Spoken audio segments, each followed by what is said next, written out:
Cass comes over with about 45 or so of his regulars. Now, Hancock's been hit again. He's down. He's sitting on the base of the bridge with his back up against the bridge rail. He's loading in musket and he's firing from sitting down on the bridge.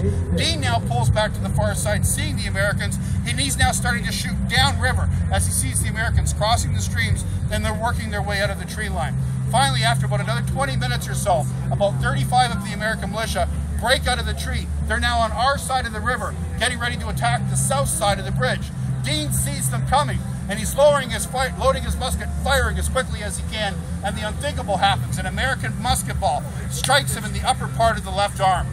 It shatters one of the bones, tears the muscle away. The arm is virtually useless, hanging by his side. Now, Manpock was known for firing a musket one hand. The average British soldier simply, the thing weighed over 10 pounds, long and ungainly, bigger than what he's carrying.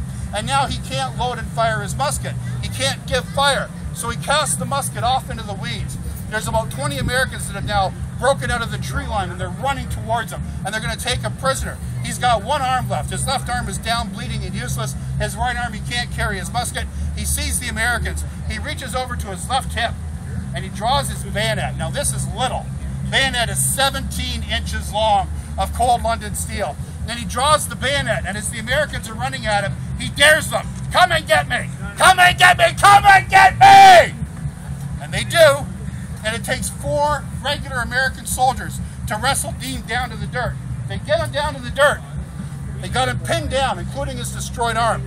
An American sergeant runs up and grabs Dean's musket that he cast away into the weeds. May I for a minute? He reverses the musket, so the heavy brass butt plate is point down. He steps over Dean, ready to pull the musket up and straight down onto Dean's head and kills him. And a young American officer runs up and says, "Stop there! Stay your hand!"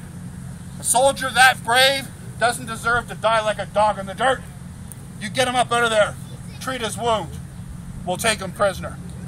Hancock, meanwhile, is still on the north side of the bridge. He's been struck at least 2 more times in the chest. He's bleeding out. He's sitting in a puddle of his own blood, still trying to load his musket. Dean is now taken prisoner. They tie the stump of his arm off. They drag him back across the bridge to the north side. Hancock is taken prisoner. Dean is taken prisoner. During the night, Hancock dies. And the next morning, when the Americans pull back towards Sandwichtown to give report to General Hall, they leave his body laying there in the dirt. Dean they take back to Sandwichtown, and the following morning he's transported over the river into the cells of Fort Detroit. That's the 16th of July of 1812. A month later, General Brock, the great Shawnee war leader at Tecumseh, men like Manpock, stands firm, walks in the water of the Shawnee, Roundhead and Split Log. They cross the river during the night of August 16th. 1 month later, Brock has his troops lined up just south of Fort Detroit. Tecumseh takes his war party into the trees, and they basically trick the Americans into surrendering Fort Detroit. If you want to know how, come back at 6:30.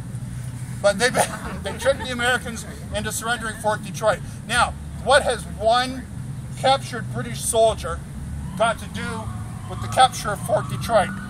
Here's Isaac Brock, Major General, commanding officer of all of His Majesty's forces in all of Upper Canada, and basically the governor of the whole territory.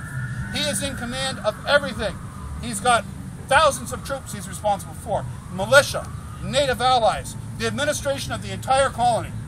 And on the afternoon of August the 16th, after capturing Fort Detroit, after receiving the American flag in their surrender and taking control of this American position, you'd think that Brock would be ready to sit down for a fine dinner, maybe a glass of wine. No.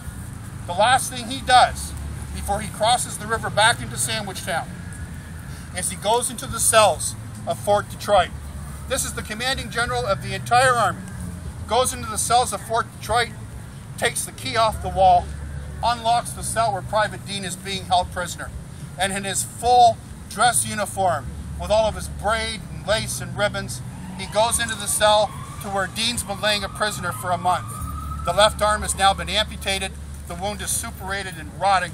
General Brock leans over, picks Private Dean up out of his bed, and embraces him.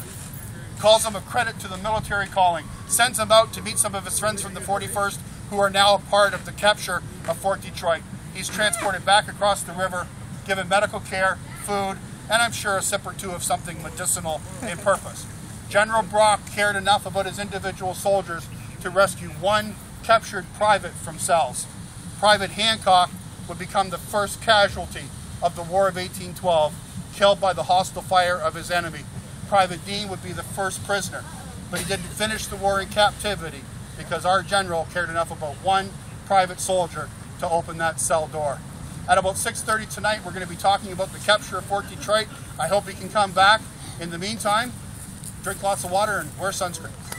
Thank you much.